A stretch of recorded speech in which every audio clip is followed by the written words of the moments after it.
Pirates des Caraïbes, c'est un film Disney célèbre et aussi une attraction Disney que des millions de fans dans le monde ont toujours adoré parce que c'est un film amusant.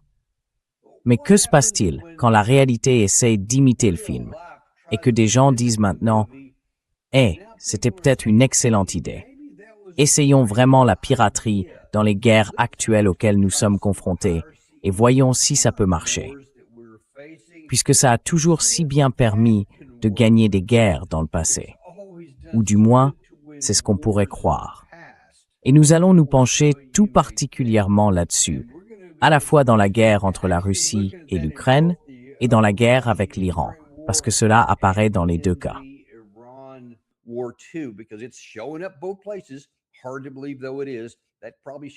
Aussi difficile que cela puisse paraître à croire, ça montre sans doute à quel point nous sommes désespérés de trouver quelque chose, n'importe quoi, qui puisse marcher pour notre camp.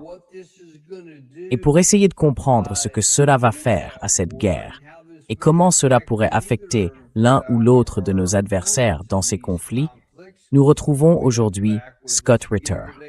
C'est un ancien officier du renseignement du Corps des Marines, ancien inspecteur des armes des Nations Unies, et il reste l'un des analystes militaires les plus sollicités du secteur. Scott, comme toujours, bienvenue de nouveau dans l'émission. Merci beaucoup de m'avoir invité, Dunmore Badavin. Bon, écoutez, revenons-y, parce que le président Poutine a fait parler de lui ce matin même. Il a dit « Où est-ce que c'est passé ?» Voilà. Il a dit que récemment, les Européens ont eu l'idée de saisir nos navires et de vendre les biens qu'ils nous ont volés. C'est évidemment de la piraterie et du vol. Et si cela est mis en pratique, davantage encore, parce qu'on verra que cela se produit déjà dans une certaine mesure, nous serons contraints de répondre de la même manière. Mais ensuite, il va un peu plus loin. Les Russes sont assez connus depuis des décennies pour répondre coup pour coup. Il dit, et pas nécessairement dans les eaux où il prévoit d'arraisonner nos navires, mais partout où nous le jugerons approprié, n'importe où. D'abord, selon vous, qu'est-ce qui motive cette déclaration russe? Parce qu'il semble un peu plus agité après une certaine période de temps.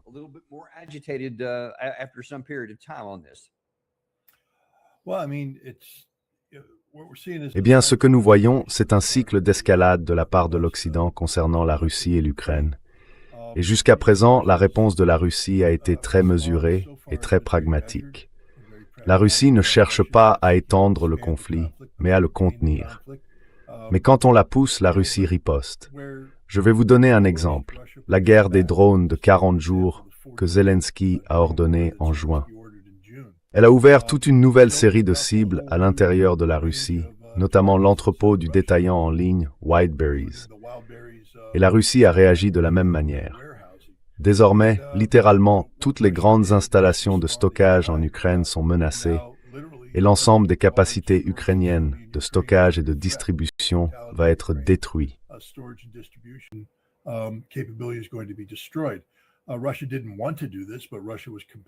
La Russie ne voulait pas faire cela, mais elle y a été contrainte par les actions de l'Ukraine, elle-même guidée par des stratégies promues et encouragées par les partenaires européens de l'Ukraine et dans une certaine mesure américains. Et donc ce que nous voyons maintenant, c'est l'Europe qui se demande comment pouvons-nous accroître la pression sur la Russie. L'une des choses qu'ils essayent de faire, c'est, vous savez, de parler de limiter la capacité de la Russie à vendre son pétrole. Aujourd'hui, la Russie expédie beaucoup de pétrole.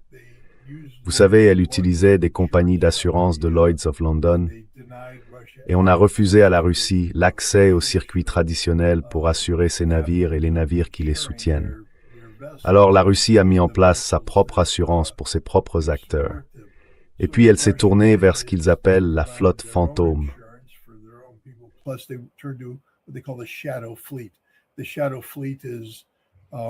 La flotte fantôme, c'est une flotte de navires battant pavillon d'autres pays, mais qui opère de concert avec la Russie pour transporter du pétrole russe. L'Occident y voit, vous savez, une manière de contourner les sanctions. Imaginez ça, la Russie sous sanctions. Et donc maintenant, ils veulent reprendre le contrôle de tout ça. Ils parlent donc, vous savez, d'intercepter les navires pour les saisir, puis de vendre le pétrole qu'ils transportent afin de lever des fonds pour l'Ukraine. Et l'autre chose qu'ils font, et ça se passe en ce moment même, c'est de mettre les navires aux enchères pour la ferraille. Les États-Unis ont saisi 2 pétroliers, soit plus tôt cette année, soit vers la fin de l'année dernière. Ils sont maintenant mis aux enchères ou ont été vendus à des ferrailleurs indiens qui vont, vous savez, démanteler les navires. La Russie ne peut pas laisser ça se produire sans réagir.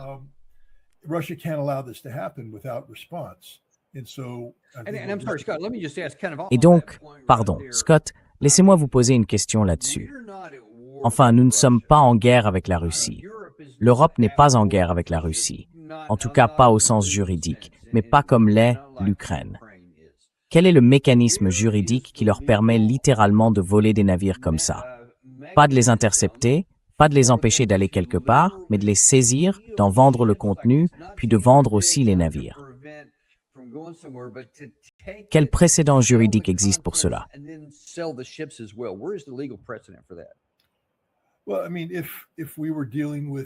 Eh bien, je veux dire, si nous avions affaire, par exemple, à des résolutions du Conseil de sécurité adoptées au titre du chapitre 7, qui autorisent le recours à la force militaire, ce serait différent, parce que c'est un acte de piraterie. Dans certains cas, c'est littéralement un acte de guerre, et cela devrait être traité comme tel. Mais l'Europe s'en prend probablement à des navires battant pavillon d'autres pays, de petits pays qui n'ont pas la capacité de résister. Il n'y a aucune justification en droit international. Aucune résolution du Conseil de sécurité n'autorise cela. Ils invoquent des sanctions européennes, donc ils appliquent des sanctions européennes, ou bien les Américains appliquent leurs propres sanctions. Ils appelleront cela des opérations de maintien de l'ordre, plutôt que des sanctions au regard du droit international.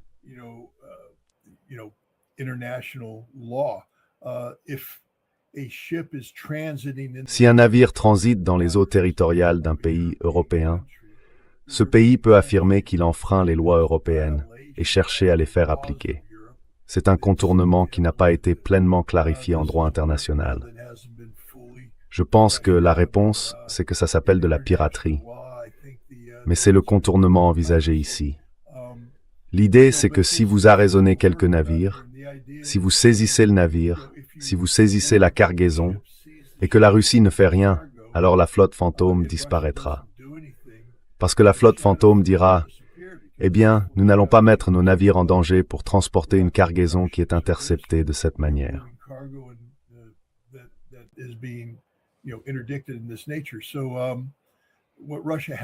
La Russie doit donc répondre de la même manière. Évidemment, ce serait difficile que la Russie, que la marine russe, escorte tous ces navires. Mais par exemple, il y avait aujourd'hui un article dans un journal britannique, je crois que c'était le Telegraph, qui se plaint que la Russie ait positionné un navire au large des côtes anglaises pour escorter des bateaux à travers la Manche. Et ils disent, comment ose-t-il faire ça? Mais si la Russie fait cela, c'est pour empêcher que les navires soient saisis. Et la Russie pourrait le faire dans d'autres eaux. En mänsklig sida utby en juin. Oui, enfin ils l'ont fait en juin. Mais maintenant la Russie a un navire posté au large. Oui, ça ne se produit pas en ce moment. Mais ce que dit la Russie, c'est que vous savez, elle ne va pas forcément arraisonner un navire dans les eaux territoriales d'un État de l'Union européenne. Sur le plan opérationnel, c'est difficile. Vous opposez votre faiblesse à leur force. Mais ce que dit la Russie, c'est « Où que soient vos navires, nous les coulerons ». Et je vais vous en donner un exemple. La Russie a ouvert une route septentrionale par la mer du Nord qui réduit considérablement le temps de navigation vers l'Asie. Et les navires européens pourraient chercher à en profiter parce que ça vous fait gagner 2 semaines de voyage.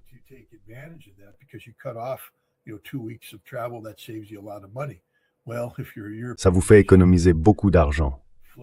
Eh bien, si vous êtes un navire européen qui navigue dans un chenal tracé par un brise-glace russe, Ne vous étonnez pas si les gardes-côtes russes montent à bord, vous saisissent et vous emmènent au port. Parce que c'est ce qui va se passer. Ça va se passer dans le Pacifique. Ça va se passer là où les marines européennes ne sont pas. Vous savez, la Russie a une présence navale mondiale. Et ce que Poutine dit, c'est « si vous nous saisissez en Méditerranée, nous n'allons pas aller en Méditerranée pour riposter. »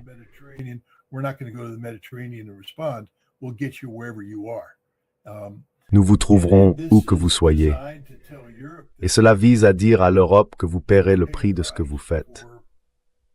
Et puis il y a autre chose concernant la Russie. Elle cherche à éviter une confrontation directe entre forces. Elle ne veut pas que la marine russe se retrouve face à la marine européenne, parce que ce serait une escalade. Et c'est précisément ce que la Russie cherche à éviter. Mais si l'on veut arraisonner un navire russe, ou un navire battant pavillon d'un autre pays et transportant une cargaison russe, alors la Russie agira de la même manière. Et elle le fera là où la marine européenne n'opère pas.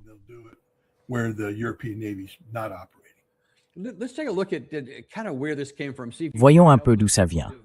Essayons de comprendre quel est l'objectif exécutif ou opérationnel derrière tout ça. Cela vient de Kaja Kallas en juin, lorsque l'Union européenne a donné à une mission navale le pouvoir d'arrêter et de fouiller les navires de la flotte fantôme russe. C'était à peu près au moment où, je crois, le 21e train de sanctions de l'Union européenne contre la Russie avait déjà été adopté. Je ne sais pas pourquoi qui que ce soit pense que le 21e va marcher alors que les 20 premiers n'ont pas marché, et ainsi de suite. Mais bon, c'est comme s'ils essayaient de faire quelque chose.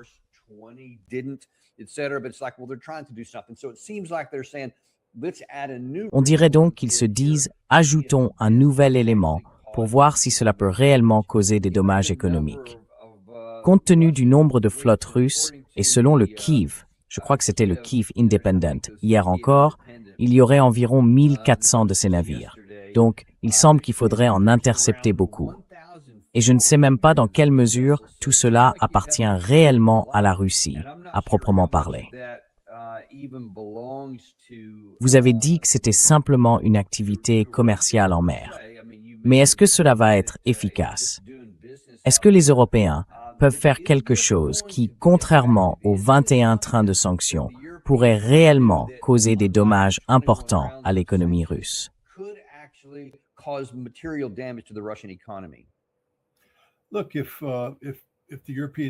Écoutez, si les Européens commençaient à saisir les navires de la flotte fantôme et que la Russie ne faisait rien, ne réagissait pas, alors oui, cela pourrait mettre fin à l'activité de la flotte fantôme. Comme je l'ai dit, c'est un peu comme ce qu'on a vu à Bab el-Mandeb ou dans le détroit d'Ormuz. L'Iran n'a pas besoin de frapper tous les navires qui passent, même s'il a montré qu'il en était pratiquement capable. Il suffit que les navires risquent d'être touchés par un missile iranien pour que les compagnies d'assurance disent « c'est trop risqué, nous n'assurons plus rien ». Et dès que vous retirez cette assurance, ce navire ne va plus nulle part. C'est la même chose pour ces navires.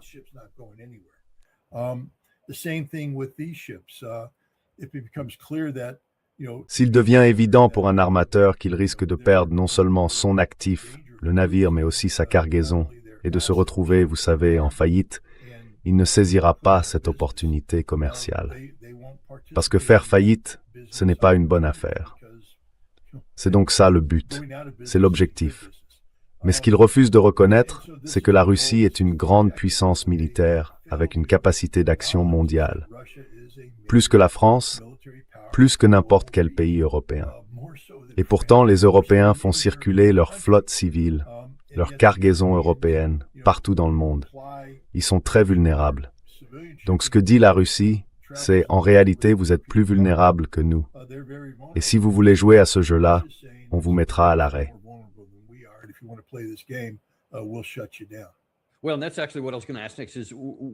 C'est justement ce que j'allais vous demander. Selon vous, quelle pourrait être l'ampleur de la réponse russe? Parce que jusqu'à présent, on a eu l'impression que quoi que fasse l'Occident, il ne pense jamais qu'il y aura une véritable réponse de la Russie. Oh, ils feront peut-être quelque chose à l'intérieur de l'Ukraine. Mais qu'est-ce que ça peut nous faire? Ce ne sont pas nos gens. Aucun des nôtres ne meurt. Alors qu'est-ce que ça peut nous faire? Mais au-delà des frontières, et là, on est désormais au-delà des frontières, est-ce que cette fois-ci sera différente? Et selon vous, jusqu'où la Russie pourrait-elle aller, compte tenu de ses ressources?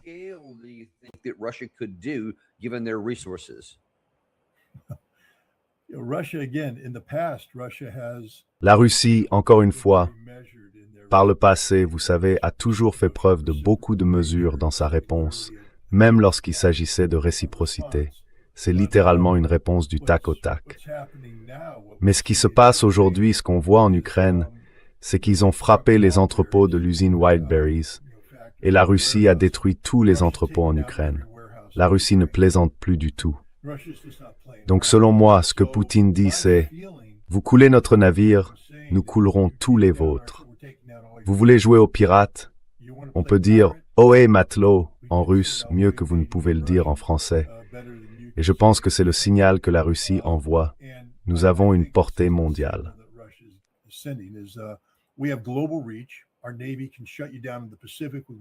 Notre marine peut vous bloquer dans le Pacifique. Nous pouvons vous bloquer dans les passages du Nord. Et nous mettrons tout simplement fin au trafic maritime européen, si c'est ce que vous voulez faire. C'est le jeu auquel vous voulez jouer. Et vous n'avez pas la marine pour protéger vos navires. Et si vous voulez envoyer un groupement de destroyers dans le Pacifique, nous le coulerons. C'est aussi simple que ça. Je pense simplement que Poutine en a fini avec ça. Il ne cherche pas l'escalade, mais il cherche à étouffer ça. Ah, vous savez, couper court, tuer ça dans l'œuf, en faisant savoir à l'Europe qu'il y aura un lourd prix à payer si elle se livre à ce genre de stupidité.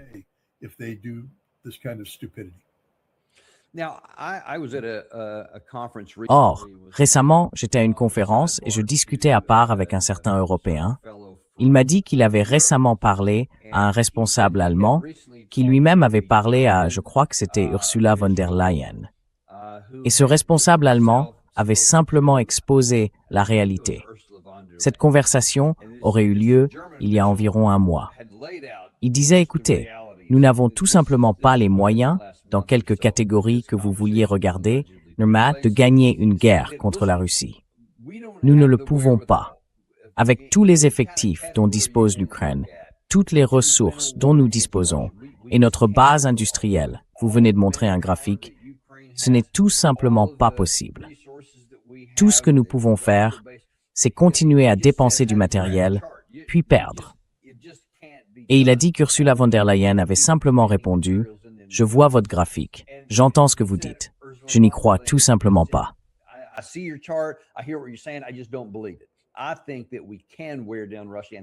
Je pense que nous pouvons user la Russie et que finalement, nous réussirons. Voyez-vous quelque chose de similaire? Parce que de mon point de vue, dans cette situation avec Kallas en juin, lorsqu'ils ont pris cette décision, rien ne pouvait, militairement et rationnellement, laisser penser que l'ajout de cet élément puisse enfin faire pencher la balance en faveur de l'Ukraine, pour tant de raisons qu'on pourrait évoquer. Et soit il y a des gens, voilà ce que je cherche vraiment à vous demander. Il y a deux théories qui circulent. La première, c'est qu'il y a tout simplement une déconnexion totale de la réalité. L'Union européenne, à tous les niveaux, ne tient tout simplement pas compte de la réalité. Donc ils font des choses qui rationnellement ne peuvent pas réussir, mais ils ne s'en rendent pas compte. Ou alors, deuxième hypothèse, ils le reconnaissent. Et d'une certaine manière, ils veulent réellement provoquer un conflit avec la Russie. Comment voyez-vous les choses?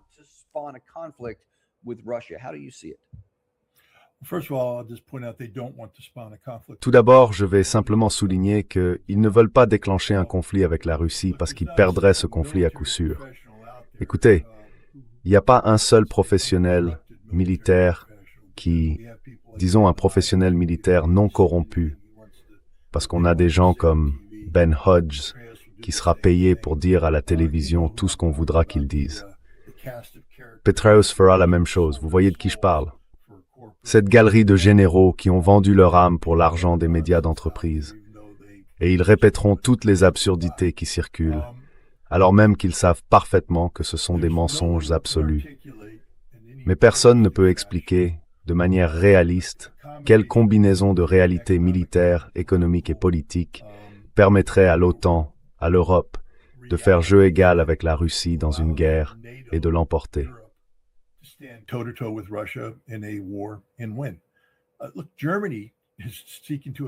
Écoutez, l'Allemagne cherche à développer son armée.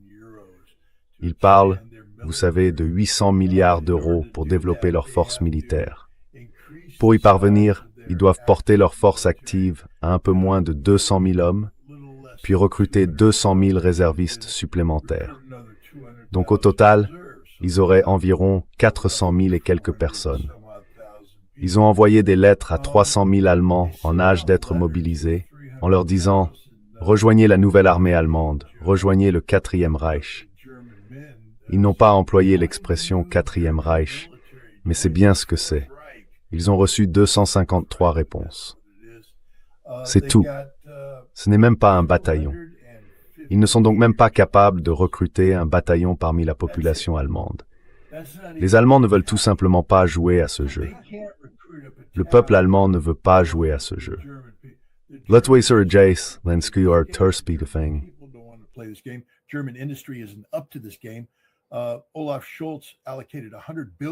Olaf Scholz a débloqué 100 milliards d'euros dès 2022 pour remettre l'armée allemande à niveau. Parce que, quand la guerre entre la Russie et l'Ukraine a commencé, l'Allemagne était incapable de faire sortir de la caserne un bataillon blindé, entièrement équipé. Ils avaient carrément des manches à balai peints en noir sur leurs chars. Les soldats faisaient bang bang bang pendant les exercices militaires parce qu'ils n'avaient pas assez de mitrailleuses. Voilà où ils en étaient. Ils ont donc dépensé 100 milliards d'euros. 100 milliards d'euros pour régler ça. L'an dernier, ils ont reçu un rapport. Le Bundestag, le Parlement, avait demandé un rapport. Ils ont demandé « Alors comment ça s'est passé ?» La réponse était « Non seulement nous n'avons rien amélioré, mais nous avons empiré les choses. Un système tellement cassé que tenter de le réparer le casse davantage. » C'est la réalité de toute l'Europe. Toute l'Europe est dans un état pareil.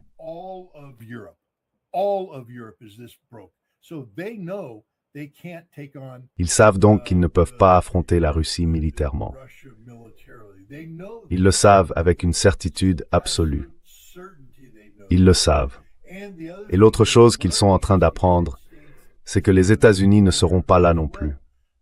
La seule chose que les États-Unis pouvaient mettre en œuvre dans un éventuel conflit entre l'OTAN et la Russie, c'était des armes de frappe à longue portée, des armes de tir à distance qui nous permettraient d'atteindre la Russie. Et souvenez-vous, en 2022-2023, les États-Unis ont fabriqué l'idée que la Russie allait larguer une bombe nucléaire tactique sur l'Ukraine, parce qu'elle était en train de perdre la guerre. Puis les États-Unis sont intervenus en disant « Mais si la Russie fait ça, comprenez que notre réponse ne sera pas nucléaire. » Mais une telle puissance de conventionnelle s'abattre sur vous, je vous regretteis de Samlal le jour où vous êtes réveillés. Ah, vraiment?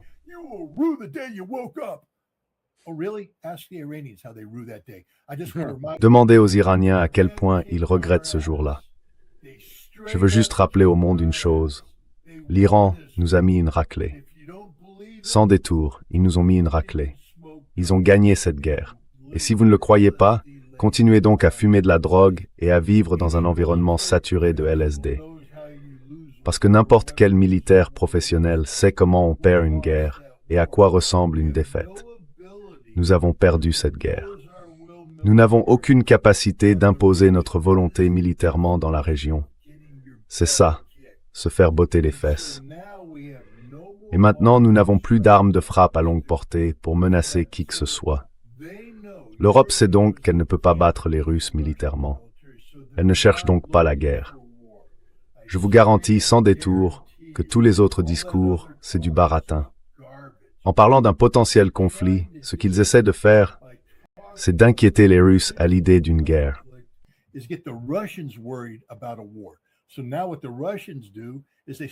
Alors maintenant, ce que font les Russes, c'est qu'ils commencent à écouter la propagande occidentale. Et cette propagande occidentale raconte que la Russie est faible et que des drones allemands frappent. Enfin, c'est le grand sujet de Gilbert Doctorow. Des drones allemands, pilotés par l'intelligence artificielle, éliminent des cibles russes en profondeur. Et le peuple russe est impuissant, frustré. Ensuite, il dit que cela est repris par les médias russes, dont certains, soit dit en passant, travaillent pour les services de renseignement occidentaux. Et cela se répète partout en Russie. Et les gens commencent à douter de Poutine. C'est tout l'objectif ici. Douter de Poutine, semer les graines du doute pour que les gens se disent « peut-être que Poutine n'est plus l'homme de la situation. Il a fait du bon travail pendant 25 ans, mais peut-être qu'il nous faut une nouvelle direction. Peut-être qu'il faut limoger l'état-major général, peut-être qu'il faut un moment Maïdan à Moscou. Et voilà, colonel. »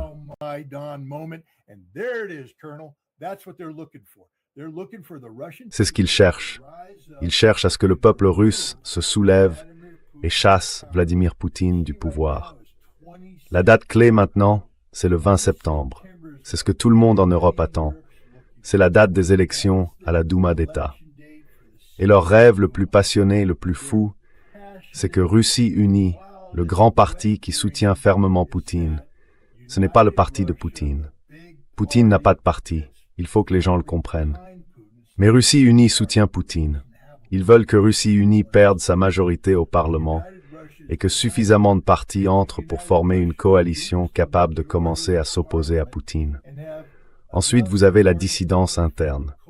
Et avant même de vous en rendre compte, des dizaines de milliers, des centaines de milliers de personnes sont dans la rue à dire que Vladimir Poutine doit partir. Et il s'effondre.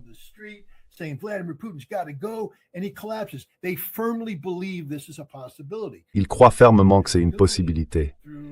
Et donc ce qu'ils font avec la guerre des drones et le ciblage de la flotte sous sanction, ils savent que ça va pas marcher.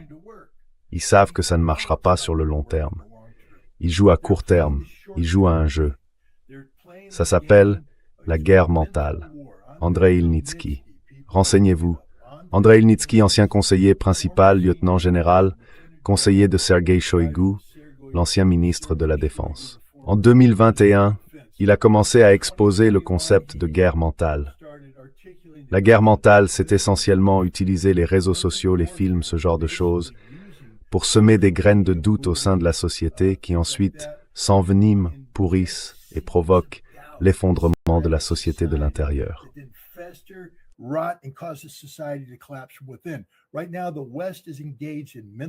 En ce moment, l'Occident mène une guerre psychologique contre les Russes. Ils pensent qu'en faisant toutes ces actions, puis en les amplifiant médiatiquement, écoutez, la guerre des drones, c'est un échec. On pourrait y passer la journée, et je vous dirai exactement pourquoi. Ils ont envoyé plus de 1400 drones sur Moscou. Sur ces 1400 drones, combien ont atteint le centre de Moscou? Un seul.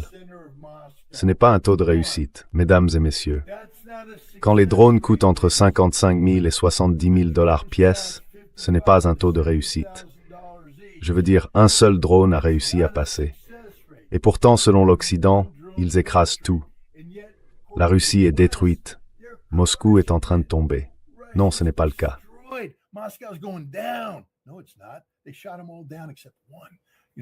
Ils les ont tous abattus, sauf un. Vous savez, c'est ça la réalité. On fait exploser une raffinerie de pétrole, et pendant 3 jours, il y a des files d'attente aux stations-service dans toute la Russie. Puis les Russes réaffectent des ressources, et les files d'attente disparaissent. Vous savez, c'est ça la réalité. Mais si vous le répétez assez longtemps, enfin vous savez, Goebbels nous l'a dit, répétez un mensonge assez longtemps, et les gens finiront par y croire. Et vous le répétez, ça se répercute en Occident, nous y croyons, ça est diffusé en Russie, ça se répercute partout, et les gens en Russie commencent à y croire. Et alors vous obtenez des pressions sociales. Et c'est de cela qu'il s'agit, de pression sociale. Donc, si c'est l'objectif, quel a été jusqu'ici le degré de réussite à l'intérieur de la Russie, à votre connaissance? Zéro. Vous savez, la CIA a financé le parti Yabloko.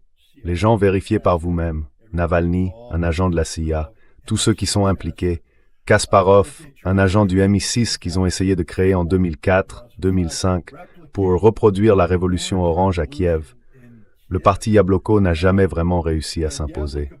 Eh bien, il a maintenant été exclu des élections parce que, vous savez, ils reçoivent de l'argent étranger et font de mauvaises choses. Donc, ils ne peuvent pas. C'était tout. Il n'y a pas d'autres partis d'opposition viables. Tous les autres partis se démènent pour voir qui est le plus pro-Poutine. Et donc, vous savez, ensuite, Poutine est allé à la Douma. Vous savez, la Douma est censée remettre en question son leadership.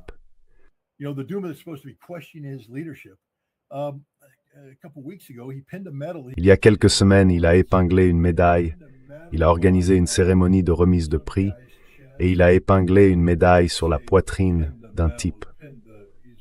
Quand je dis qu'il a épinglé une médaille, c'est un héros de la Russie. C'est très important. Ensuite, il s'est levé et il s'est adressé à la Douma. Il a dit, « Quand j'ai accroché la médaille sur la poitrine de cet homme, il s'est penché vers moi et m'a dit, « Monsieur le Président, nous vous soutenons, mais vous devez être plus audacieux. Soyez plus audacieux dans ce que vous faites. Nous sommes derrière vous, mais soyez plus audacieux. » Et Poutine s'est tourné vers le Parlement et a dit, « Vous voulez que je sois plus audacieux ?» Le Parlement a répondu, « Oui. » Il a dit, « J'aimerais être plus audacieux, mais est-ce que vous voulez vraiment que je sois plus audacieux ?» Oui. Il a dit, « D'accord, mais je vais quand même rester prudent. Mais j'entends ce que vous dites. »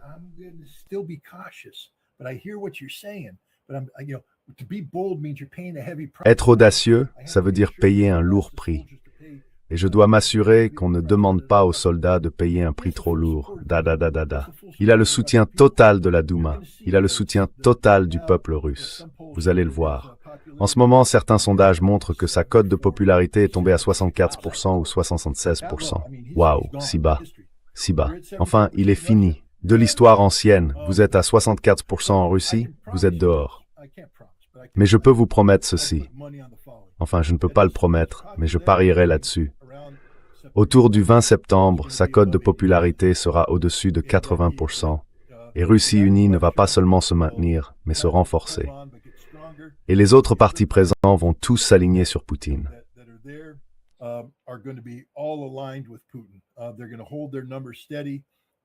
Ils vont maintenir leur score, et ils vont s'aligner sur Poutine. Et Poutine sortira de tout ça avec un Parlement qu'il soutient à 110%, quelles que soient les décisions qu'il prendra. C'est un gouvernement en échec.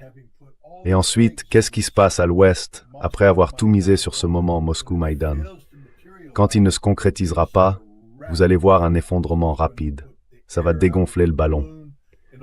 Et tous ces gens, les Kallas, Ursula von der Leyen, tous ceux qui ont défendu cette politique parce qu'ils n'ont pas envisagé d'alternative, vont se retrouver les mains vides.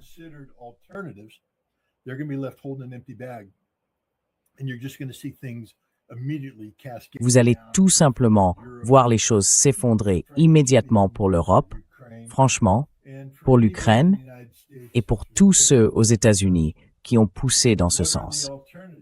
Parce que quelles sont les alternatives? La guerre avec la Russie? Même si vous vouliez faire la guerre à la Russie, vous ne pouvez pas mener une guerre contre la Russie. Mais cela m'amène en fait à un autre conflit. Parce qu'il n'y a pas seulement cette bataille des esprits, comme vous l'avez dit il y a une seconde, qui se joue peut-être ici. Il y a aussi une véritable bataille qui se déroule sur la ligne de front. Ces 1 ou 2 derniers mois, il n'y a pas eu énormément de mouvements. Mais la pression russe continue, de façon constante, vers l'Ouest. Et il y a eu un autre développement qui, à mon avis, devrait faire sonner de plus grosses alarmes du côté de l'Occident et de l'Ukraine.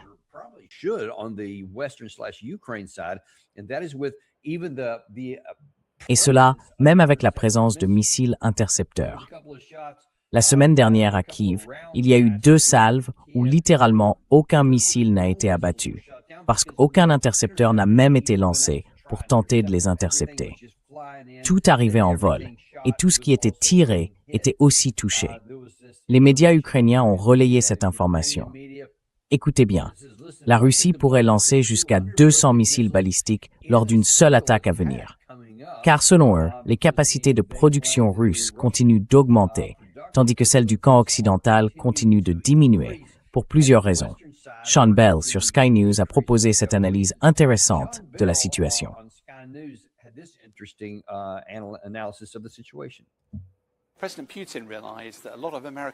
Le président Poutine a compris qu'un grand nombre d'armes américaines, et surtout de missiles Patriot, seraient redirigés vers le Moyen-Orient. Par conséquent, cela rendrait l'Ukraine vulnérable. Et Poutine a considérablement intensifié les attaques de missiles hypersoniques et balistiques, en triplant le nombre au cours des 3 derniers mois. En outre, il a aussi modifié le type d'investissement qu'il réalise. Vous vous souvenez du missile Kinjal, un missile hypersonique. Le président Poutine affirmait qu'il était impossible à arrêter. En réalité, il s'est avéré qu'on pouvait l'arrêter, mais aussi qu'il n'était pas très précis. De même, les missiles de croisière Kh-32 ne se sont pas non plus révélés précis.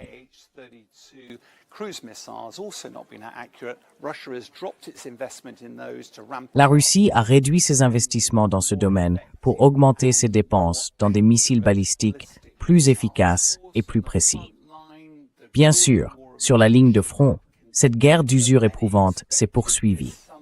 Mais beaucoup s'attendaient à une offensive estivale massive. Elle ne s'est pas concrétisée. La ligne de front est restée largement immobile, ce qui a conduit certains commentateurs à penser que Poutine pourrait être prêt à envisager une forme de règlement négocié. Mais, bien sûr, il y a maintenant une pénurie de missiles de défense aérienne. Cela rend l'Ukraine vulnérable. C'est une occasion dont Poutine tire parti. Ne vous attendez pas à voir des négociations de sitôt.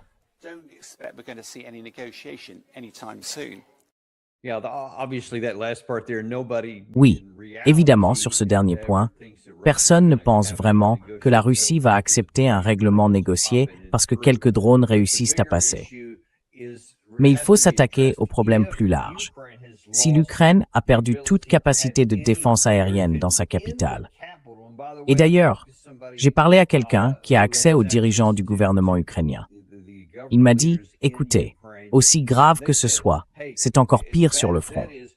Il n'y a aucune défense contre les bombes planantes, et presque personne n'a de défense aérienne, même contre les missiles balistiques ailleurs dans le pays. Donc, littéralement, ils sont totalement à découvert en ce moment. Quel que soit le nombre de missiles, qu'il s'agisse d'environ 200 lors d'une seule attaque, ou de ce que nous observons avec ce rythme soutenu, comment l'Ukraine peut-elle tenir indéfiniment sous ce barrage de missiles?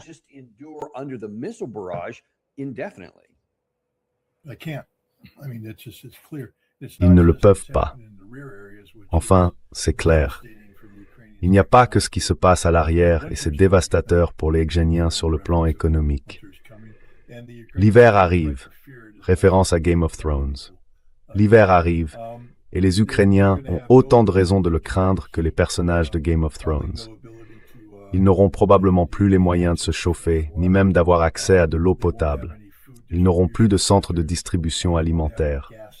Ils n'auront plus d'essence, ils n'auront plus de diesel. En gros, ils deviendront simplement un État primitif, et les gens vont soit mourir, soit fuir. L'Europe doit se préparer à voir des millions d'Ukrainiens se diriger vers elle. C'est simplement la réalité.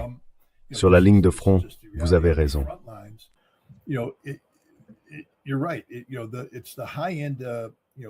Vous savez, ce sont les systèmes haut de gamme, les Patriot 3, les Iris-T, et ce genre de systèmes qui n'ont plus pour protéger Kiev ou les cibles stratégiques. Mais sur la ligne de front aussi, ils ont épuisé leur capacité à déployer des missiles solaires. Et ce qui se passe, c'est que les Russes peuvent avancer. Si vous ne pouvez pas maintenir l'aviation russe, les Su-34, hors d'une certaine portée, disons que vous avez des missiles au front, des Buk modifiés ou ce genre de système capable de tenir les Su-34 russes à distance. Le Su-34 est un avion tactique d'attaque à distance principale. Si vous pouvez maintenir une certaine distance, alors les bombes planantes qu'ils larguent ne peuvent planer que sur une certaine distance.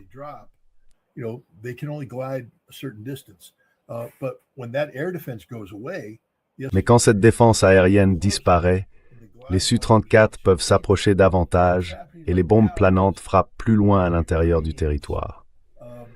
Ce qui se passe en ce moment, c'est que les Ukrainiens n'ont plus de défense aérienne. Ils ne peuvent donc pas protéger leurs forces. Avant, ils pouvaient les protéger.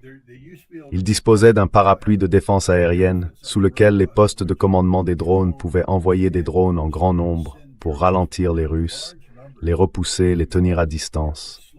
Maintenant que ce dôme de défense aérienne a disparu, les Russes les massacrent. Aujourd'hui, il ne faut pas être opérateur de drones ukrainiens. Ils sont anéantis, là, chaque jour, parce qu'ils sont sous surveillance continue. Encore une fois, parce qu'ils n'ont pas de défense aérienne.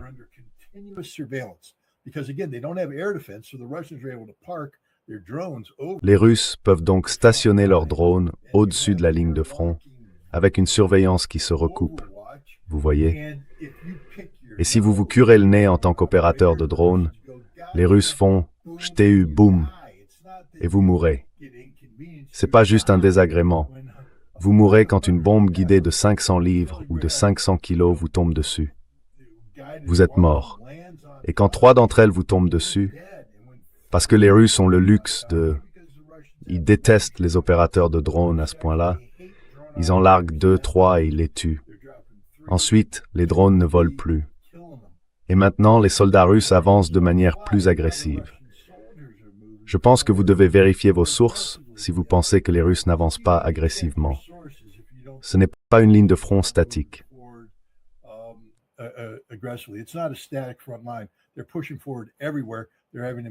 Ils progressent partout, ils obtiennent des résultats impressionnants, et les Ukrainiens n'ont aucune réserve. Et même s'ils avaient des réserves, il n'y a pas de couverture de défense aérienne pour les protéger pendant qu'elles avancent. Donc, à mesure qu'elles avancent, les drones russes, qui ont eux aussi progressé, les éliminent à 20 ou 30 km de la ligne de front. Elles ne peuvent même pas s'en approcher. Et quand elles s'arrêtent pour se regrouper, les bombes planantes les frappent. C'est littéralement un massacre de masse qui se déroule en ce moment même sur tout le front. Et l'armée ukrainienne ne peut pas tenir comme ça. Il y a des unités qui, elles ne peuvent pas être relevées. Vous voyez, des unités sont sur la ligne en ce moment. Elles n'ont pas de nourriture, pas d'eau, pas de munitions, pas de balles, rien.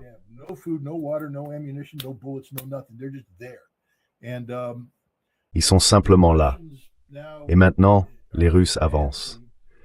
Et on voit de plus en plus de commandants de bataillon s'exprimer et dire d'abord qu'ils doivent avancer lentement parce qu'il y a des mines partout. Il y a des mines partout. Et il y a encore des drones ukrainiens. Il faut respecter l'ennemi. Donc ils avancent lentement. Mais ils disent, nous ne rencontrons pas de résistance coordonnée. À mesure que nous avançons, nous trouvons des poches isolées.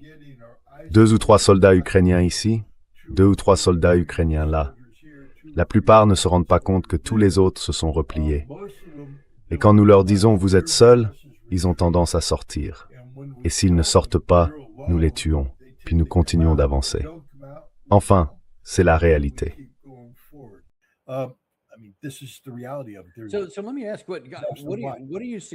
Alors, laissez-moi vous poser la question. Selon vous, qu'est-ce qui pourrait se passer dans les 3 prochains mois, disons, voire jusqu'à l'hiver? Étant donné qu'en profondeur opérationnelle, il n'y a désormais de fait plus aucune défense aérienne. Et même près de la ligne de front, des choses comme les stations-service ont été détruites, ce qui rend difficile le simple fait d'acheminer quoi que ce soit aux gars sur le front. Et maintenant, comme vous le dites, les bombes planantes sont plus efficaces et ont une portée accrue. À cela s'ajoutent l'artillerie et les drones russes, qui restent présents en très forte densité. Enfin, sur le plan militaire, on a l'impression que le camp ukrainien ne peut pas tenir beaucoup plus longtemps dans ces conditions. À un moment donné, il doit presque forcément y avoir une rupture, non?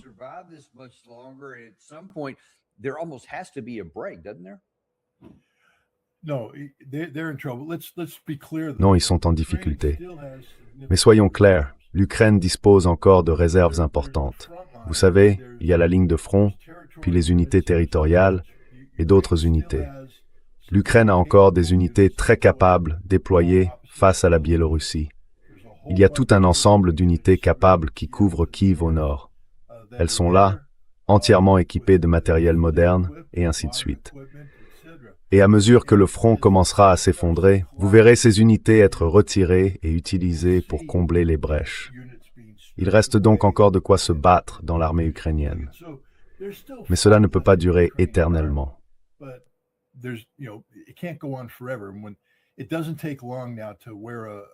Aujourd'hui, il ne faut pas longtemps pour épuiser une brigade.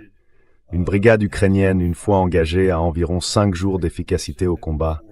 Après ça, elle perd 200-300 hommes par jour, par brigade engagée contre les Russes en ce moment. Des milliers d'Ukrainiens meurent chaque jour. Personne n'en parle. Je vais le dire comme ça. Vous savez toutes les absurdités qu'on entend sur les Ukrainiens qui tuent des Russes. C'est simplement un effet miroir. Ce que font les Ukrainiens, c'est qu'ils prennent leurs propres pertes et les attribuent aux Russes, en miroir. Les Russes ne subissent pas du tout des pertes de cette ampleur. On en est très loin.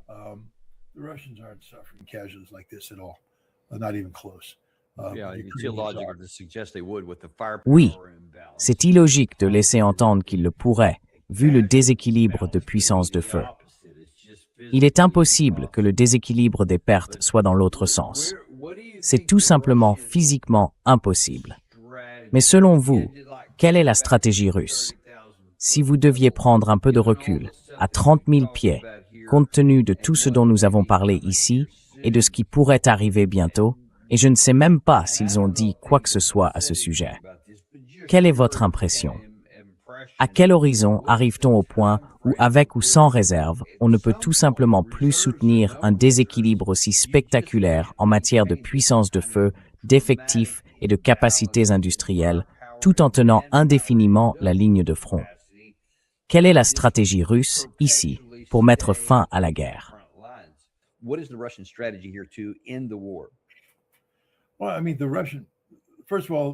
Eh bien, d'abord, les Russes.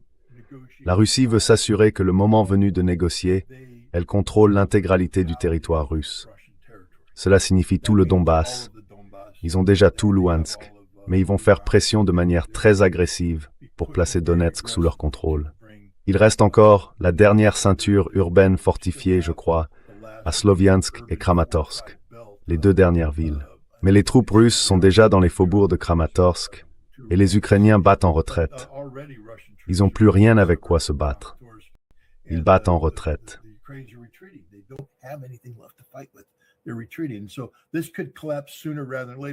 Donc, cela pourrait s'effondrer plus tôt que tard.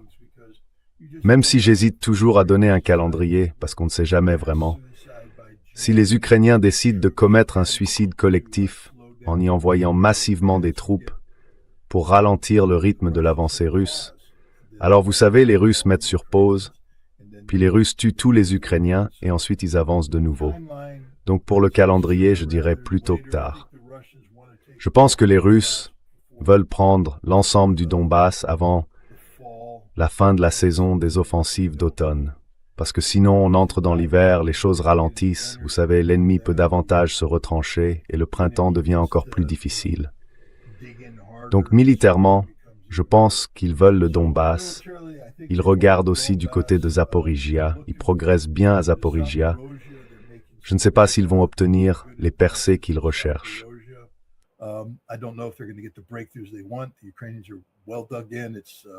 Les Ukrainiens sont bien retranchés.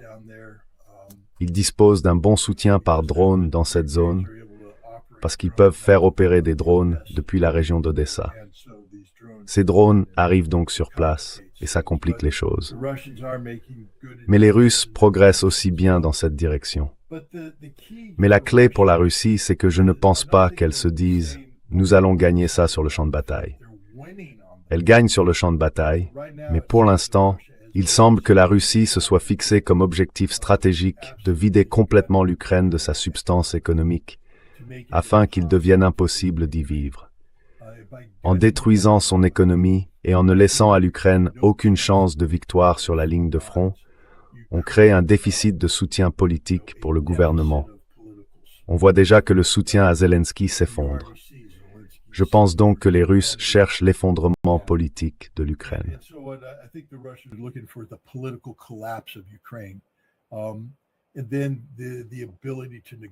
Et puis, il y a la capacité de négocier en position de force absolue les conditions de la fin du conflit.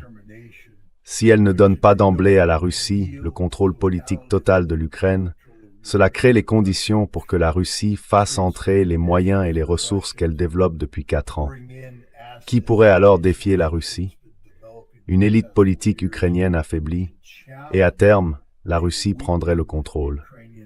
La Russie comprend que, pour résoudre le problème ukrainien, quel que soit le visage du gouvernement post-ukrainien, ce gouvernement devra être pro-russe. Il n'existe pas de gouvernement pro-Union européenne. Il n'existe pas de gouvernement qui conserve encore des liens avec l'OTAN. Tous ceux qui composent aujourd'hui le gouvernement ukrainien seront soit morts, soit en prison, soit auront fui. Ils ne seront pas autorisés à rester dans l'Ukraine d'après-conflit.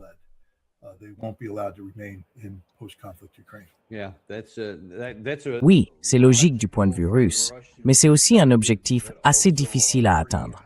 Donc ce n'est probablement pas quelque chose qui va se produire de sitôt. Mais les dés sont jetés, et à mon avis, au vu de ce que nous voyons aujourd'hui, les fondamentaux de la guerre ne peuvent tout simplement pas être inversés.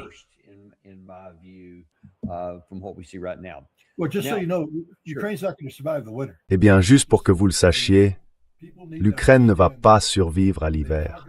Je veux dire, les gens doivent le comprendre. Quand on parle d'un hiver noir, ça veut dire que tous ceux qui ont été dans cette région du monde savent à quel point il fait froid en hiver. Il n'y a pas de chauffage, on ne peut pas vivre, il n'y a pas d'eau, on ne peut pas survivre, il n'y a pas d'électricité, rien ne fonctionne. Voilà l'avenir de l'Ukraine cet hiver. Et donc, quand on dit que ça va pas arriver de sitôt, moi je pense en réalité qu'on pourrait assister à l'effondrement total de l'Ukraine en tant qu'État-nation moderne d'ici au printemps prochain, avec une victoire totale de la Russie à ce moment-là. C'est, je pense, l'objectif russe. Et l'objectif de la Russie est de faire s'effondrer l'Ukraine de l'intérieur le plus tôt possible.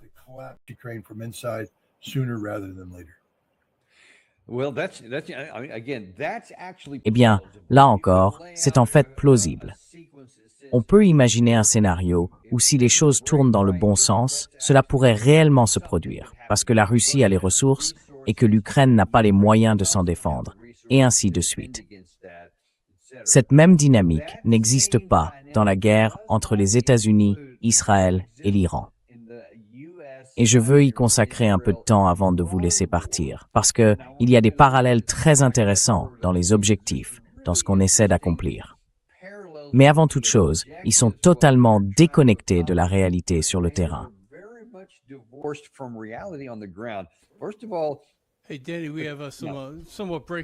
Danny, nous avons une information assez récente et importante. Trump a publié sur Truth Social il y a tout juste une demi-heure. Les États-Unis ont le contrôle total sur la menace des manœuvres. Je pense que nous allons le garder. Notre blocus naval est qualifié par tout le monde de mur d'acier. L'Iran ne peut rien y faire. Ils n'ont pas de marine, pas d'armée de l'air. Leurs soldats ne sont pas payés. Les gardiens de la révolution sont décimés et en fuite, et leur direction est au mieux incertaine. Ils n'ont pas d'argent. Leur pays est foutu. Tout ce qu'ils ont, ce sont de fausses informations et une inflation de 300% qui empire. L'Iran, ce ne sont que des paroles, pas des actes. L'intimidateur du Moyen-Orient ne l'est plus. Louange à Allah.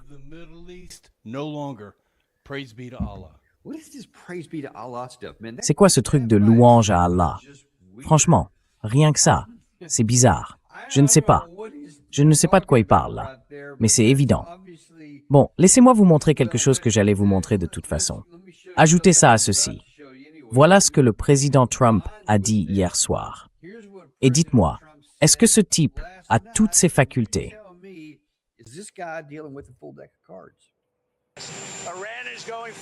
L'Iran, ça se passe bien, vraiment très bien. Nous contrôlons totalement le détroit d'Ormuz. Nous en avons le contrôle. Personne d'autre. Seulement nous. Notre marine est incroyable et tout va très bien pour notre pays. Allez-y.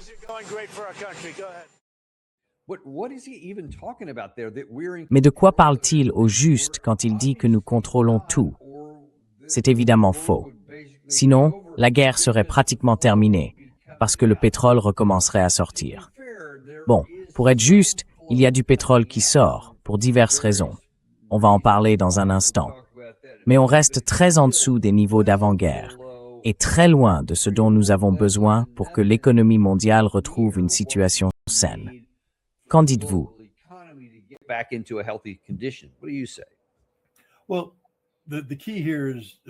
Eh bien, l'essentiel, colonel, vous savez, à West Point, l'un des pires crimes qu'on puisse commettre, c'est de jouer sur les mots. Pas de mentir. Je veux dire, mentir, c'est un mensonge pur et simple. Mais jouer sur les mots, c'est pas vraiment mentir.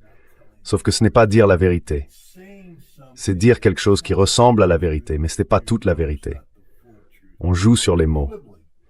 Et le président joue sur les mots ici, parce qu'il dit que nous contrôlons le détroit d'Ormuz. Mais ce n'est pas le cas. Nous n'avons rien à dire sur ce qui entre et sort du détroit d'Ormuz. Les Iraniens ont un contrôle total là-dessus. Comme vous l'avez dit, il y a des fuites ici, des fuites là-bas. Mais les Iraniens ont le contrôle avec leur marine.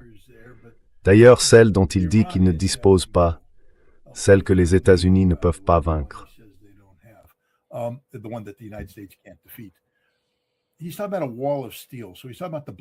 Il parle d'un mur d'acier, donc il parle du blocus. Et c'est là que, vous savez, Pete Hegseth a rendu un mauvais service au pays, parce qu'il a convaincu ce président que nous avons un mur d'acier. Le président n'a pas inventé ce terme. C'est un terme qui vient du Pentagone, un mur d'acier à travers lequel rien ne passe. Ce qui veut dire, selon Hegseth, que nous contrôlons indirectement le détroit d'Ormuz. Parce que tout ce qui veut passer par le détroit d'Ormuz doit traverser notre mur d'acier et ne peut pas le traverser. Donc nous contrôlons le détroit. Et tout ce qui sort du détroit doit passer devant notre mur d'acier et ne peut pas le dépasser.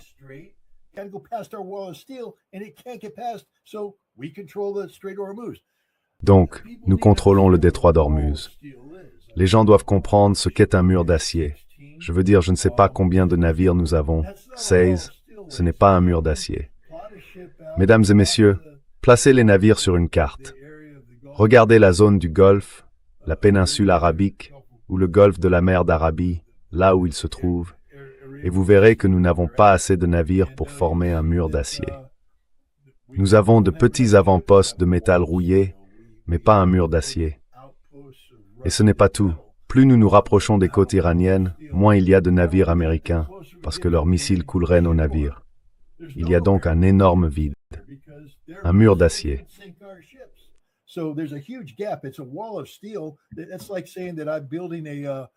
C'est comme si je disais que je construis un mur pour protéger l'Amérique de l'immigration clandestine. Un mur qui s'étend depuis l'océan Pacifique vers l'intérieur des terres. Mais à quelques kilomètres à l'est de San Diego, le mur s'arrête et il y a une énorme brèche. Et là, vous vous dites, ce mur ne sert à rien parce que tout passe par cette brèche. Tout ce qui longe les côtes iraniennes sort et une immense majorité du trafic maritime iranien fait exactement ça. Donc ça passe par cette brèche, ça entre, ça sort et ça repart. Trump invente tout. Il invente tout. Nous ne contrôlons rien. Nous ne contrôlons au peuple américain. Il ment ouvertement.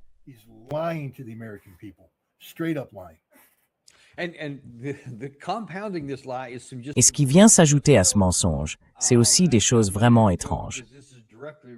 Alors je vais y venir, parce que c'est directement lié à ce sujet. Victoria Coates est passée sur Fox News et a essayé de justifier pourquoi nous devons augmenter de façon massive le budget de la défense en une seule année. Elle va donner quelques chiffres assez sidérants parce qu'il parle de l'exercice budgétaire 2027.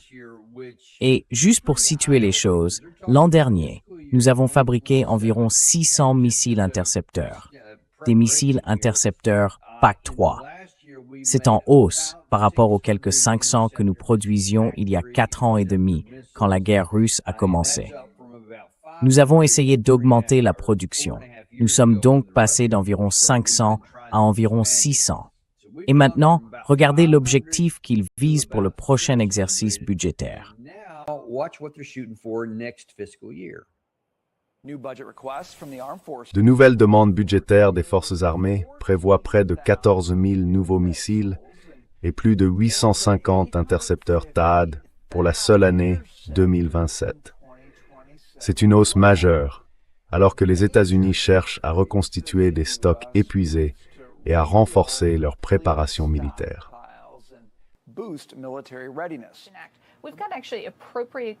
Nous devons réellement affecter cet argent aux bonnes priorités, à ce dont nous allons avoir besoin pour mener les guerres dans lesquelles nous sommes engagés en ce moment. Donc, oui, je pense que le président a eu raison de demander 1 500 milliards de dollars pour le budget de la défense de cette année. Nous avons le NDAA en main. Maintenant, commençons à affecter ces fonds pour pouvoir lancer ce renforcement.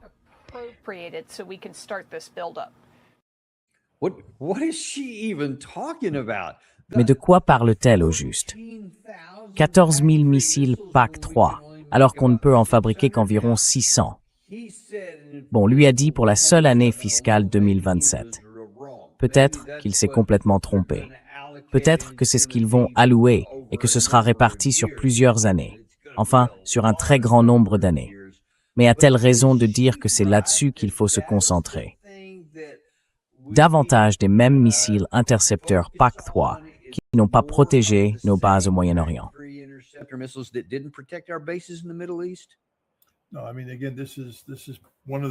Non, je veux dire encore une fois, c'est l'une des raisons pour lesquelles les États-Unis ne vont pas retrouver leur statut de puissance militaire mondiale de sitôt.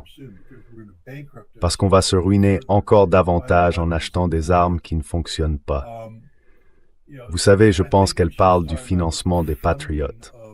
Il n'y a tout simplement aucun moyen sur cette terre de passer de 600 à 14 000. Écoutez, tout le monde le sait. Rien que pour le moulage des moteurs. Les gens comprennent-ils qu'il faut 2 à 3 ans pour durcir un moteur de Patriot? Donc même si nous pouvions mouler tous ces moteurs aujourd'hui, ce n'est pas le cas. Nous n'avons pas les installations de moulage. Ces Patriots ne seraient pas prêts à être utilisés avant 2 ou 3 ans. Des éléments critiques, le guidage, vous savez, les modules autodirecteurs et ce genre de choses, reposent sur des technologies essentielles liées à des sous-traitants.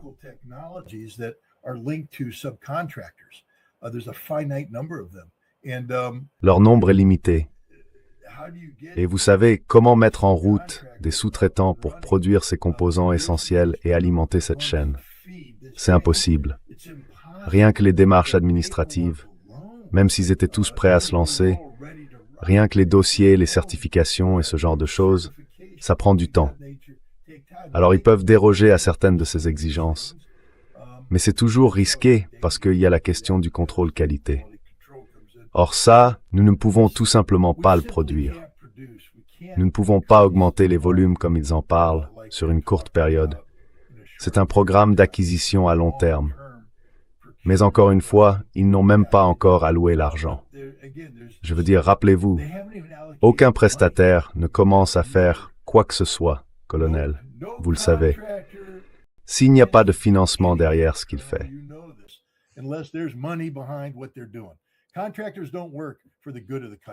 Les sous-traitants ne travaillent pas pour le bien du pays.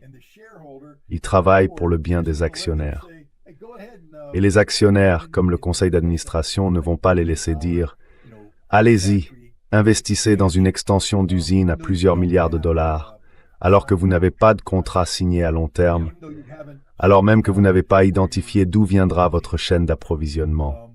Non, allez-y, ruinez-nous tous, parce que c'est pour ça qu'on vit, nous les actionnaires.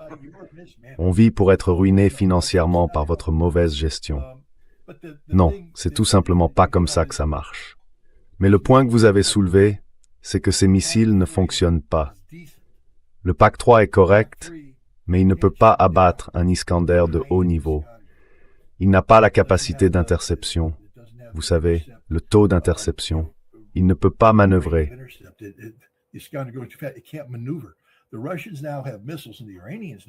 Les Russes ont désormais des missiles, et les Iraniens aussi, qu'ils tirent et qui peuvent manœuvrer. Donc dès que l'algorithme se déclenche, et on l'a, Non, on l'a pas. Non, on ne l'a pas. On ne l'a jamais eu. Il est en train de toucher sa cible. Boum. Les avancées dans la technologie des missiles sont telles que ni le THAAD ni le Patriot ne peuvent intercepter la menace de haut niveau venant de Russie, de Corée du Nord et d'Iran. Donc, on va dépenser tout cet argent pour construire une arme dont on sait qu'elle ne fonctionne pas. Et quand elles seront déployées, on aura ce faux sentiment d'accomplissement. Et je dois rappeler à tout le monde qu'aucune de nos armes ne fonctionne. Le SM-3 ne fonctionne pas, le SM-6 ne fonctionne pas, le THAAD ne fonctionne pas, le PAC-3 ne fonctionne pas. Rien de tout cela ne fonctionne. Et maintenant, on peut parler des systèmes à longue portée capables de frapper à distance. Eux non plus ne fonctionnent pas.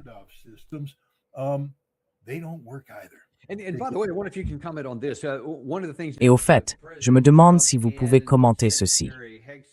Ces derniers temps, le président Trump et le secrétaire Hegseth ont dit en substance, écoutez, je sais qu'il y a beaucoup d'affirmations selon lesquelles les stocks de JASM et de missiles de croisière Tomahawk s'épuisent. C'est vrai, nous y travaillons. Mais nous avons tellement d'autres armes que ce n'est pas un problème. Nous avons, par exemple, des dizaines de milliers de JDAM et de bombes de petit diamètre, et ainsi de suite. Ces armes peuvent être lancées. Mais je me souviens que, il n'y a pas si longtemps, peut-être il y a 1 ou 2 ans, de nombreux reportages disaient que si l'on ne voyait plus de JDAM utilisés en Ukraine, c'était parce que les Russes avaient assez vite trouvé comment détourner leur système de guidage de sorte qu'elles n'atteignaient jamais leur cible. Et on me dit en tout cas que cette technologie, ce renseignement, ces capacités de guerre électronique ont été partagées par les Russes avec les Iraniens. Donc, si vous utilisez maintenant beaucoup de JAM, elles pourraient ne pas atteindre leur cible. Que savez-vous à ce sujet?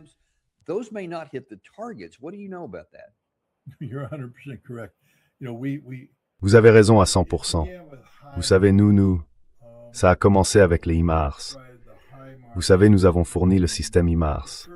Les premières fois où il a été utilisé, en juin et juillet 2022, on frappait des postes de commandement.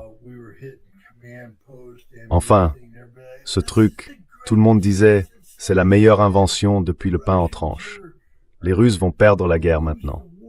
Eh bien, les Russes ont fait 2 ou 3 choses. Ils ont changé leur approche. Ils se sont dit, bon, maintenant il y a une arme qui peut frapper des dépôts de munitions, donc on va pas mettre un gros dépôt de munitions là-bas. On va les répartir et on va faire ça de manière plus intelligente. Le commandement et le contrôle, pas un seul poste de commandement. On les répartit, on met en place de meilleures capacités de communication, et ils ont pris les JIMARS, ils en ont rétroconçu les composants, et ils se sont dit, oui, on maîtrise.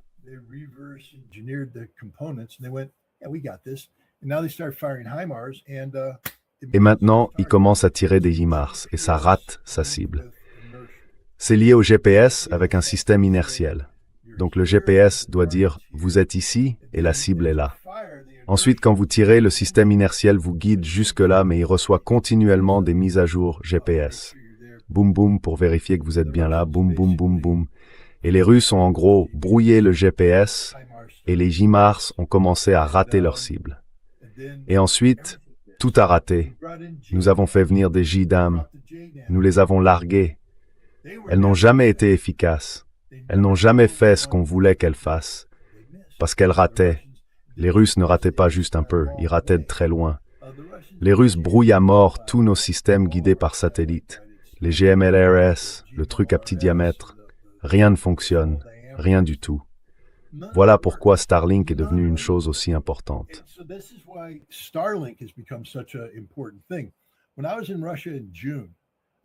Quand j'étais en Russie en juin, j'ai rencontré 3 personnes différentes chargées de vaincre Starlink. Et elles m'ont toutes dit, on a trouvé. Et j'ai dit, vraiment? Vous avez résolu ce problème?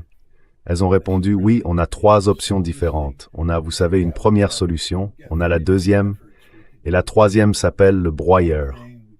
En gros, ils montent là-haut, et vous savez, comme Starlink, c'est toute une constellation de satellites. Ils y vont, et ils détruisent tout. Et tout disparaît. Mais ce serait la fin de l'espace. tous ces débris resteraient là-haut.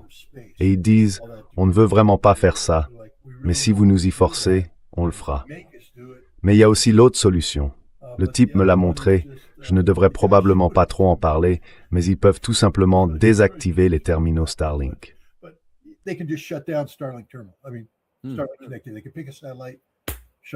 Je veux dire, ils peuvent choisir un satellite et le couper. Et c'est ce qu'on voit partout en Ukraine aujourd'hui. Starlink s'éteint. Et nous utilisons Starlink.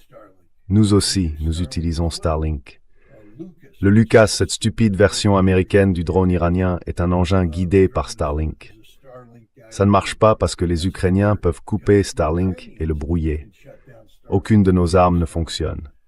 Il faut que les gens le comprennent. Nous avons tellement mis l'accent sur la technologie que nous avons oublié les fondamentaux du combat. Aucune de nos armes ne fonctionne.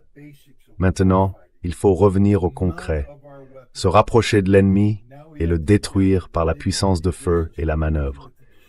Mais nous ne savons plus manœuvrer parce que nous ne faisons plus ça. On fait tout ce bras de fer. On les fait exploser avec des avions, la puissance aérienne, la puissance aérienne, la puissance aérienne. Et maintenant, ils dominent l'espace aérien. Je veux dire, ce sont les meilleurs foutus avions du monde. Ils sont invisibles, pas vrai? Invisibles. Ils n'y vont pas voler parce qu'ils se feraient abattre, parce qu'ils ne fonctionnent pas. Mesdames et messieurs, rien de ce que nous avons acheté ne fonctionne comme c'était censé fonctionner. Rien de ce que nous avons acheté ne fonctionne. Et quand l'Iran nous a mis une raclée dans un affrontement direct, everything was tricks-rego-brated.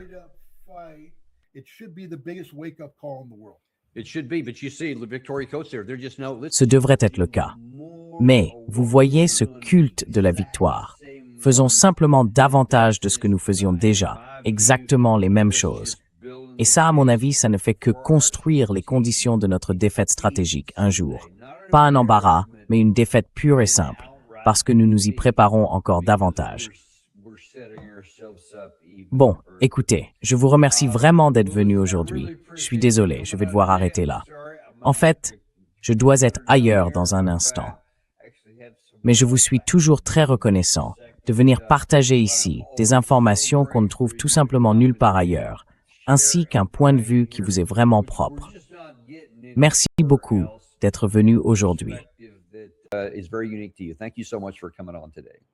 Merci de m'accueillir. Et nous serons de retour avec vous ici dans environ 1 heure. Robert Barnes sera de retour tout juste après le 1776 Law Center. C'était un très bon événement, il a de très bonnes choses à partager de l'intérieur. Et puis Stanislav Krapivnik vient tout juste de rentrer des lignes de front. Il va nous dire un peu ce qui s'y passe réellement, la réalité, sans filtre, depuis le front. Vous verrez ça à 15h cet après-midi, dans le Daniel Davis Deep Dive. À tout à l'heure.